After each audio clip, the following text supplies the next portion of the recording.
So the latest TV reality contest show to smash up against our eyeballs got underway this week, and it had all the usual markers we've come to expect from the genre. Expansive drone shots of Auckland, shots of the Sky Tower so you know it's Auckland, imposing glossy CGI titles that seem to suggest the show exists in a glitzy gladiatorial hellscape, and an inspiring flanks of genuinely talented fresh faces. By now the industry is so used to the audience demands of this kind of show, the production is really pretty slick. So slick in fact that Kimbra can apparently drive herself to the auditions using only the power of her mind. But it was not always so. This is my bunny rabbit, he's called Wobbit. He's called Wobbit because I used to run around the house saying, "Where's the bunny Wobbit? Where's the bunny Wobbit?" We'll cope. As we've been constantly reminded in the lead up to and during the 2021 version of Popstars, New Zealand created the grandparent of the modern reality TV talent competition. Popstars 1999 is a fascinating show to watch for many reasons, but chief among them in my view is how it appears to be completely unconcerned with appearing glamorous. From Peter Ehrlich's nose whistles to Carly Binding's unconscious othering. Juan Lopez, who is a Latin Puerto Rican boy, so he gives out their hands off. Most of the shows seem to take place in these shitty little rooms with second-hand sofas and inexplicably terrifying knitted dolls. But if you really want to evoke that late 90s student flat vibe, then the ultimate piece of furnishing is Peter Ehrlich and Bordies flopped out on an armchair buzzing out to a track. I feel you getting closer. In fact, most of New Zealand's reality TV output during the late 90s and early 2000s, if you really look at it, was a bit like a tatty old rug. The scene was set in 1997 by Flatmates, a series depicting the going-ons in a student flat. Oh, Jesus Lord, is it bleak. I've done more than my fair share of cleaning up, by the way. I know. I want to carry on, but I'm tired. Oh, flame beer. Protective and proud is probably the two words I'd use to describe my father. Oh.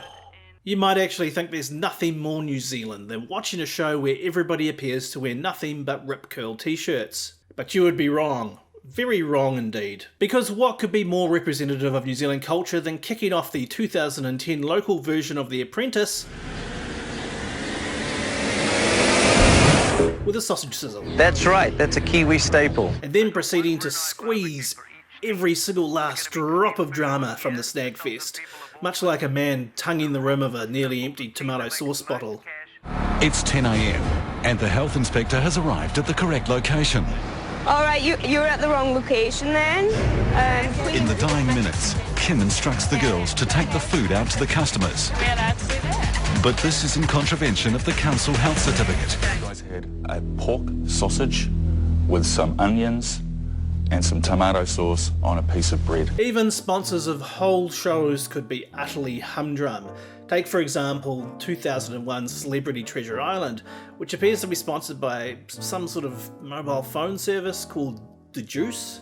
It was so uninspiring, even the bloke voicing ad break links could barely muster any energy, hitting a read that could be charitably called Vaguely Interested. Watch out for the text question in tonight's Celebrity Treasure Island and be in to win a trip for 6 to a Treasure Island. The ECG suppressing vibe continued with a tie-in task where the celeb teams had to decipher clues written in text speak. Southwest Beach. And South Beach. Your marker floats. It's unlikely that water's going to be at the top. So if we think it's the tip now, the highest point, which tip? I think top of this place rather than tip. No, but highest water means the high tide mark. To me, this is the golden age of New Zealand reality TV.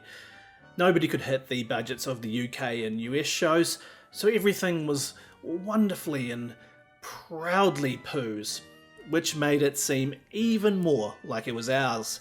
It's hard to be cynical about these shows when there's a real sense of, well, look, we're just going to do the best with what we've got and have a mob of models fight over jandals, or get Peter Ehrlich to interview the director to make up time because True Bliss have told the crew to piss off. Would you buy their album, Bill? I love all that missing the mark, being a bit awkward, being just a little bit shit.